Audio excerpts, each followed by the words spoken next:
Cybersecurity Today would like to thank Meter for their support in bringing you this podcast. Meter delivers a complete networking stack, wired, wireless, and cellular, in one integrated solution that's built for performance and scale. You can find them at meter.com/CST. Flaw movement meets awkward reality of genuine threats. QR code parking scams surge in November. Man sentenced for evil twin Wi-Fi attacks, emergency notification system down after ransomware attack. And Microsoft does the biggest own gun, own foot of the year with new Teams feature. This is Cybersecurity Today, and I'm your host, David Shipley, coming to you from snowy Fredericton. Last week, a new website called hacklore.org launched with an ambitious mission to separate real cybersecurity threats from what it calls hacklore. The creators argue that hacklore, a blend of hacking and folklore, spreads quickly and confidently, passed down from person to person as if it's hard-earned wisdom. But, they say, most of it isn't grounded in reality and distracts people from the simple, proven steps that actually keep them safe. Keeping software updated, using strong passwords and passkeys, using a password manager, and enabling multi-factor authentication. On the surface, there's a lot to like. The site's opening letter has the signatures of dozens of respected technology and security leaders. And some of the myths they challenge, like juice jacking, the idea that plugging your phone into a public charging port could infect it with malware, are absolutely fair game. There are no documented cases of that ever happening. But here's where things get complicated. Hacklore.org includes QR code threats and public Wi-Fi attacks in that same myth bucket. And that's where the wheels come off. Because unlike juice jacking, attacks involving QR codes and rogue Wi-Fi access points are not hypothetical. They're not urban legends. They are well-documented, globally reported, and continuously evolving forms of social engineering. To their credit, hacklore.org acknowledges that social engineering plays a major role in these attacks, but they then wave it all away by saying modern browsers, operating systems, and a bit of user caution will stop the threat. Folks, caution starts with awareness. And modern technical controls, as powerful as they may seem, have limits. Think of them like the Death Star in Star Wars. Massive, impressive, and great right up until someone finds the exhaust port. And finding the exhaust port is literally the cybercriminal business model. So while the core message of hacklore.org is good, focusing on the fundamentals, don't get distracted by Hollywood-style hacking myths. Dismissing QR code scams and public Wi-Fi attacks as hacklore is not just inaccurate, it's dangerous. It risks leaving people exposed to real-world threats that are happening right now. In today's episode, we're going to dig into some of these recent documented cases, from global QR code parking scams to rogue Wi-Fi attacks that led to a prison sentence, and a major Microsoft design flaw that proves, once again, we can't rely on technology controls alone. Let's get started. In Monaco last week, officials revealed that scammers placed fraudulent QR code stickers on 19 of the Principality's 86 parking meters, nearly a quarter of all machines. When motorists scanned the QR codes, they were redirected to malicious websites designed to collect banking details under the guise of legitimate parking payments. Monaco was hit by a similar scheme in October 2024, prompting municipal teams to inspect every parking meter and remove the fake stickers. In Canada, earlier this month, the city of Ottawa reported a comparable incident. Officials discovered and removed fake QR code stickers from 51 parking machines across the city. Ottawa police say the stickers redirected users to the fraudulent pay-by-phone lookalike websites designed to harvest credit card information. This follows similar scams last summer in the Rideau Street, Bywood Market, and Vanier areas, where drivers were sent to a spoof payment site with a misleading URL, poi by phone spelled P-O-Y, instead of pay by phone. Ottawa emphasizes that its own pay and display machines do not use QR codes, and any QR stickers found on the machines should be treated as suspicious. And on a much larger scale, earlier this month, European authorities recently dismantled a global fraud network involved in widespread QR code or quishing attacks, as first reported by the Bureau of Investigative Journalism on November 6. Investigators identified a group known as Aether, formerly Link Media, as responsible for placing fake QR codes on public parking infrastructure across the United Kingdom as part of a broader scheme involving thousands of fraudulent websites. Nearly 1/3 of local UK councils or municipalities were affected before the stickers were detected and removed. The European investigation, spanning 9 countries, found that these QR code operations were part of a wider criminal enterprise that misused millions of stolen credit card numbers to process fake subscription charges and launder the proceeds. Taken together, these incidents in Monaco, Ottawa, and across Europe demonstrate a clear and accelerating pattern. Cybercriminals are increasingly using QR codes as an entry point for payment fraud, exploiting public trust in quick scan technology, and targeting high-profile things like traffic services. Authorities in all regions continue to advise the same practices. Be cautious of any QR code placed on a parking machine. Verify payment methods directly through official apps or posted instructions. And report suspicious stickers or unexpected payment pages immediately.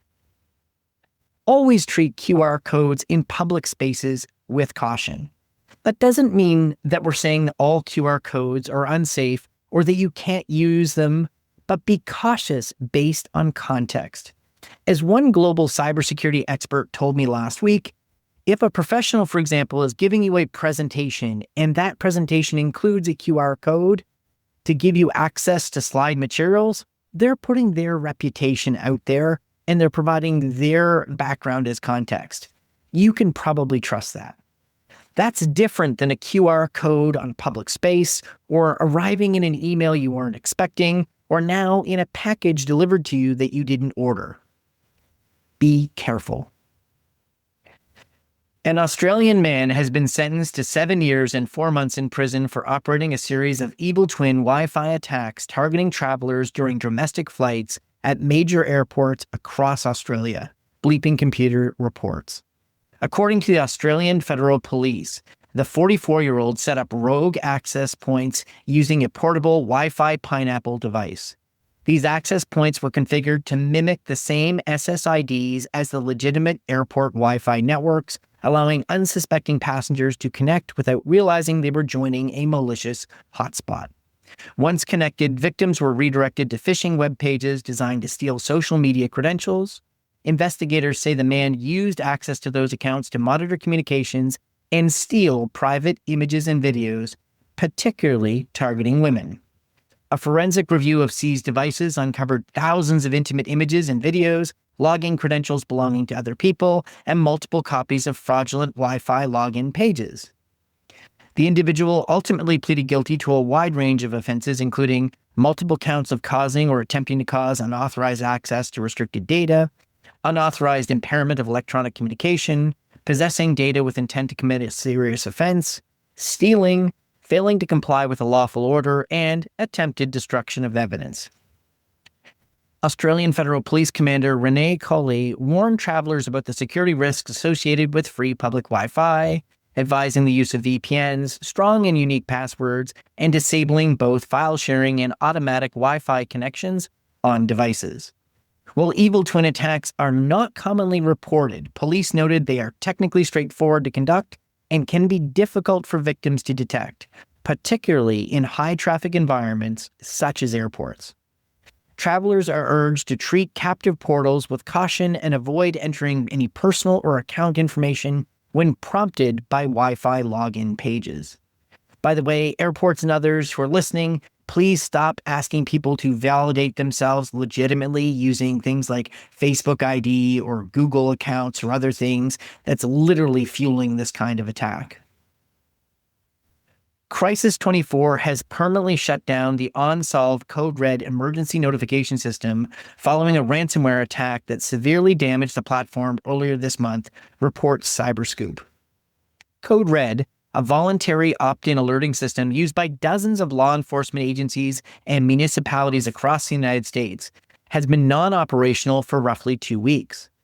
While the incident disrupted Code Red's services, the government-run emergency alert system, the national public warning system used by state and local authorities, was not affected. Crisis24 said forensic analysis indicates the attack was contained within the legacy Code Red environment. However, attackers stole data from the platform and have since leaked personally identifiable information belonging to Code Red users. Compromised data includes names, email addresses, phone numbers, and passwords. The company urged users who reuse their Code Red passwords on other accounts to change them immediately. Affected agencies have begun notifying their users. Some, including the Douglas County Sheriff's Office in Colorado, say they terminated their contract with Code Red for cause immediately after learning of the breach. Crisis24 said Code Red was already being rebuilt on a new platform located in a separate environment that was not compromised during the attack. In response to the incident, the company has accelerated customer migration to the new system and initiated a full security audit and third-party penetration testing to verify the damage was limited to legacy infrastructure. The company has notified law enforcement and the investigation remains ongoing. No specific threat actor has been formally attributed by Crisis24, but the Inc. ransomware group claimed responsibility after adding OnSolve to its data leak site last week. Crisis24 said it regrets the impact of the attack and remains committed to ensuring customers' alerting and notification needs continue to work without interruption. Cybersecurity researchers are warning that Microsoft Teams' guest access feature creates a serious blind spot that can leave users completely unprotected, even if their home organization relies on Microsoft Defender for Office 365. The findings were first published by security researcher Reese Downing. According to the research, when a Teams user accepts an invitation to join another organization's tenant as a guest, they effectively leave their own security boundary. At that point, all protections, including safe links, safe attachments, and Microsoft Defender for Office 365, are determined entirely by the hosting tenant, not the user's home organization.